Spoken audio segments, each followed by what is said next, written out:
ആയുഷ് യോഗ സെന്ററിന്റെ നേതൃത്വത്തിൽ ഇഫ്താർ സംഗമം നടത്തി.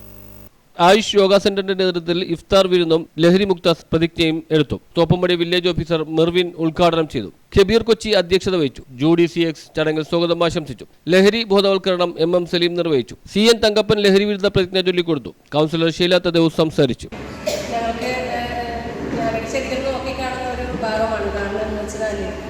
ക്രിസ്ത്യൻ സമുദായത്തിലും മുസ്ലിം സമുദായത്തിലും നോൻപാണെങ്കിലും നിങ്ങളുടെ നോൻപെന്ന് പറയുമ്പോഴത്തേക്ക് രാവിലെ തുടങ്ങി വൈകുന്നേരം വരെ ഭക്ഷണമെല്ലാം ഉപേക്ഷിച്ച് പ്രാർത്ഥനയും മറ്റ് സൽപ്രവൃത്തികളുമായി മുന്നോട്ട് പോകുമ്പോൾ എല്ലാ ജീവിതത്തിൽ ഈ കഴിഞ്ഞ 11 മാസം നമ്മൾക്ക് വന്നിരിക്കുന്ന എന്തെങ്കിലുമൊക്കെ വീഴ്ചകളുണ്ടെങ്കിൽ അതെല്ലാം സർവേശ്വരനോട് പൊറുക്കാനായിട്ട് നമ്മൾ പ്രാർത്ഥിച്ചുകൊണ്ട് ഈ എടുക്കുന്ന ഒരു നോൻപ് വളരെയധികം മറ്റുള്ളവരെ കൂടി ആകർഷിക്കുന്ന ഒരു തരത്തിൽ തന്നെയാണ്.